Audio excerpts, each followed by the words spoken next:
my God, James, Elijah, Noah, are you the ones? Every morning at exactly 5:30 a.m., while the city of Baltimore, Maryland still breathed in its sleep, Elizabeth Hill unfolded her faded blue food stand on the corner of Jefferson and Pine. The stand wasn't much to look at. 4 metal legs, a wooden surface stained by years of service, and a hand-painted sign nailed to the front. Hot meals. God bless you. There were no prices listed. Elizabeth was 48 years old, strong-backed, broad-shouldered, with the quiet resilience of someone life had tested repeatedly and failed to break. Her hands were rough from work, her arms firm from lifting heavy pots every day.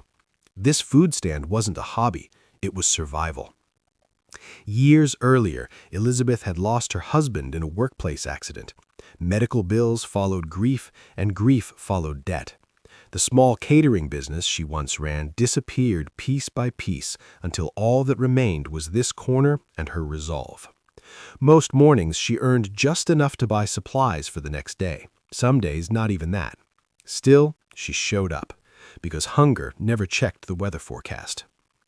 That was the morning she first noticed the 3 boys. They stood across the street, half hidden behind a bus stop sign. 3 thin figures wrapped in oversized hoodies. They looked no older than 10. Their clothes hung loose, their shoes were worn thin, and their eyes carried the kind of caution children shouldn't know. They whispered among themselves, nudging one another forward, then retreating again. Finally, the smallest boy stepped out.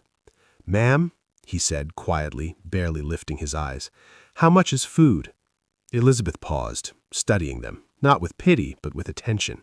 She noticed the trembling hands, the hollowed cheeks, the way the tallest boy subtly shielded the others like a parent would.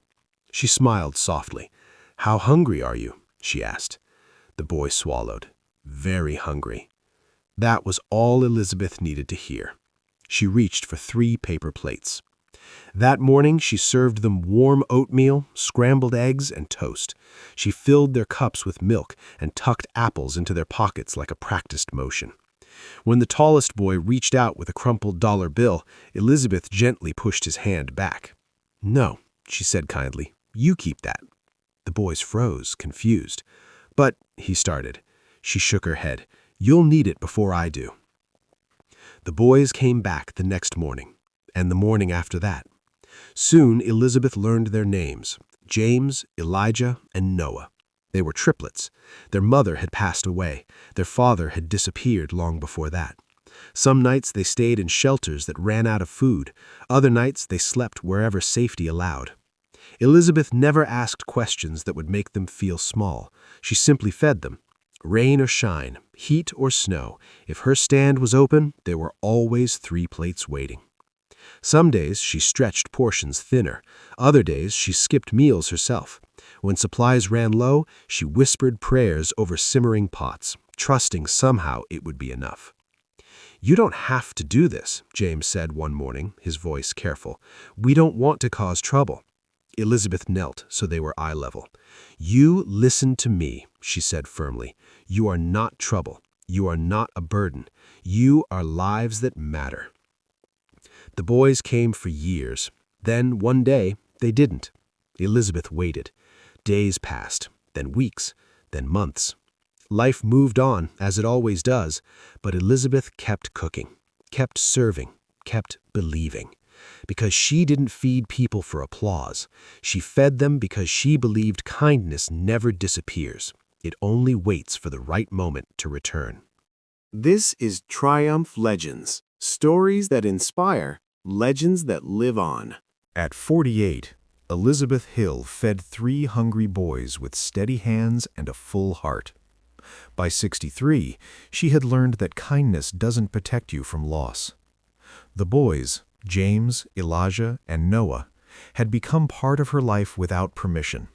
They arrived quietly, stayed faithfully, and filled the space Elizabeth hadn't known was empty. She had no children of her own, not because she didn't want them, but because life had decided otherwise. Elizabeth and her husband had tried for years. Doctor's visits, silent prayers, tears she wiped away before anyone noticed. When the factory accident took her husband, it took the future she had imagined with him, too. After that, it was just Elizabeth. No siblings nearby, no children waiting at home, just a small rented room above an old laundromat on the east side of Baltimore, where the walls were thin and the nights were long. The food stand wasn't just her livelihood, it was her family. The triplets filled something in her that grief had hollowed out. She never told them that. She never let herself believe it would last forever. Still, when they stopped coming, it felt like losing children she had never been allowed to claim. At first, Elizabeth assumed the shelter had moved them. Then she hoped they'd been placed with a family. Hope was easier than imagining the alternatives. She stayed on the same corner for years after they disappeared, Jefferson and Pine. Same stand, same sign, same early mornings, until the city took it away. One spring, the notice appeared, bright orange paper taped to a streetlight. Redevelopment zone. All street vendors must vacate. Elizabeth stared at it for a long time. She tried to fight it. She attended meetings, filled out forms, stood in long lines only to be told funding had run out or her paperwork was incomplete.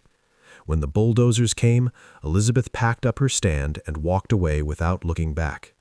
She moved west, 3 bus rides away, to a quieter neighborhood near an old train station. Foot traffic was thin, customers were fewer, some days no one came at all.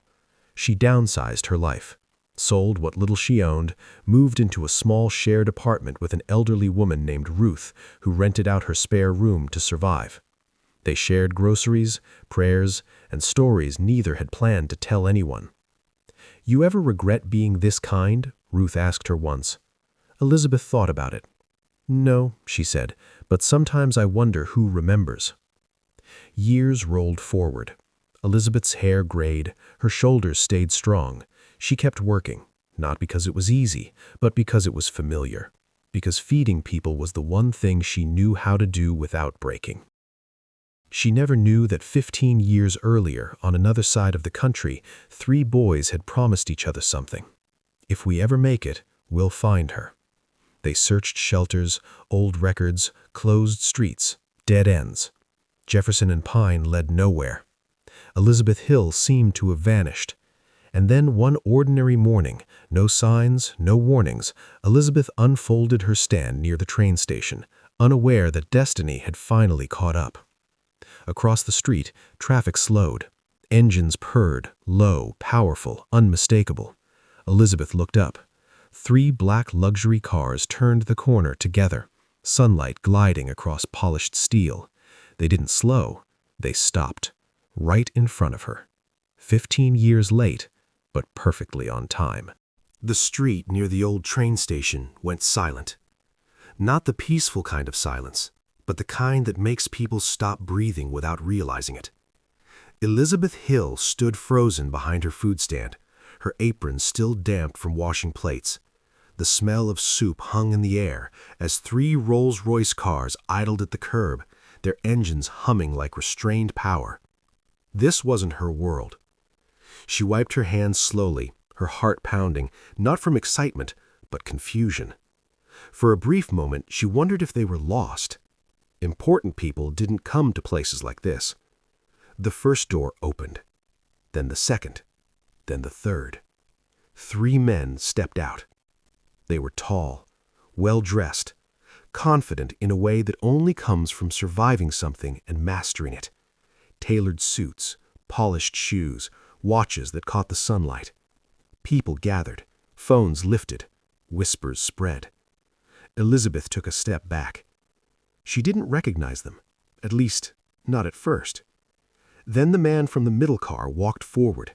He stopped a few feet from the stand, eyes fixed on her face like he was afraid she might disappear if he blinked.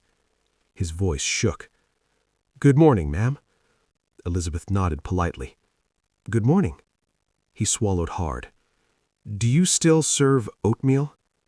Her breath caught. Something in the question, too specific, too careful, made her chest tighten. "I do," she said slowly, "when I can." The man smiled. Not the polished smile of success, but the broken, familiar smile of a child who once stood hungry on a street corner. "What about eggs?" he asked softly. "With extra milk?" Elizabeth's knees weakened. The second man stepped forward now, his eyes glassy. "And apples," he added. "You used to hide them in our pockets." Her hands began to tremble. The third man said nothing. He simply reached into his coat and pulled out a folded, yellowed piece of paper. A drawing. 3 stick figures standing beside a woman behind a food stand. At the bottom, written in uneven handwriting, "Thank you for feeding us." Elizabeth stared at it, and the world tilted. "Oh," she whispered. James nodded. Elijah covered his mouth. Noah dropped to one knee, unable to hold himself up anymore. "It's us," James said. "We've been looking for you for years." Elizabeth stepped out from behind the stand, her legs barely holding her. She reached out, touching James's face like she needed proof he was real. "You found me," she said, tears spilling freely now. "We almost didn't," Elijah admitted. "When the city changed the street, we thought we were too late. But you kept feeding people, so we kept looking." They told her everything. How they bounced through foster homes, how they aged out with nothing but grit and each other. How one learned coding in a library, another worked nights and studied days, the third hustled, failed, and tried again. Together they built something extraordinary. Companies, investments, foundations. Success had found them, but gratitude had guided them. "You fed us when you had nothing. You told us we mattered when no one else did." They handed her a folder. Inside were documents, a fully paid food truck, a registered nonprofit in her name, a housing deed, funding to feed anyone who showed up hungry, no questions asked. Elizabeth shook her head, overwhelmed. "I never did it for this," she said. "We know," Elijah replied. "That's why it's yours." The crowd watched in stunned silence as the triplets embraced her, carefully, reverently, like sons who had finally come home. Elizabeth Hill cried that day, not because she was rich, but because love she thought had vanished had come back, multiplied. And on that corner, beside an old train station, the woman with the paper plates became a legend, not for what she received, but for what she gave when no one was watching. Elizabeth stood frozen, the folder trembling in her hands. A food truck, a foundation, a house. It was too much. She shook her head slowly. "I can't leave this place," she said, her voice breaking. "This stand, these people, it's all I know." James smiled gently. "We know. That's why we didn't ask you to stop being who you are." Elijah stepped forward. "The house is close, 15 minutes away. Same neighborhood, same streets." Noah swallowed hard. "Close enough for us to come by every day." Elizabeth looked up sharply. "Every day?" James nodded. "We lost our mother once. We won't lose you." Her breath caught.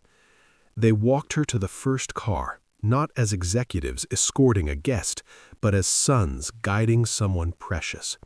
Inside, the ride was quiet. Elizabeth watched the city pass by through tear-filled eyes, realizing for the first time that she wasn't being taken away from her life. She was being brought into one. The house was modest but warm. Sunlight filled the rooms. The kitchen was spacious. The porch faced the street. "This is yours," Elijah said, "but we live just around the corner." Elizabeth turned slowly, overwhelmed. Why so close? Noah smiled. "Because moms shouldn't be alone." The word landed softly. Moms. Elizabeth pressed her hand to her chest, tears falling freely now. "I never had children," she whispered. James took her hands. "You raised us when it mattered most." From that day on, everything changed. Elizabeth still fed people, but now from a fully equipped food truck parked where hunger lived loudest. The foundation carried her name, but its heartbeat was hers alone. She set the rules. No one was turned away. At night, she didn't return to a rented room. She went home. On Sundays, the triplets came over for dinner. Sometimes they argued over who would bring dessert. Sometimes they sat quietly, listening to Elizabeth hum as she cooked. And sometimes, when the world slowed down, one of them would say it. "Mom, do you need anything?" Elizabeth would smile, full and peaceful in a way she had never known. "No," she'd say, "I have everything." Because 15 years ago, she fed 3 hungry boys with paper plates and quiet faith. And in return, life gave her sons, not by birth, but by love. If you enjoyed this story, please give it a thumbs up and subscribe to Triumph Legends.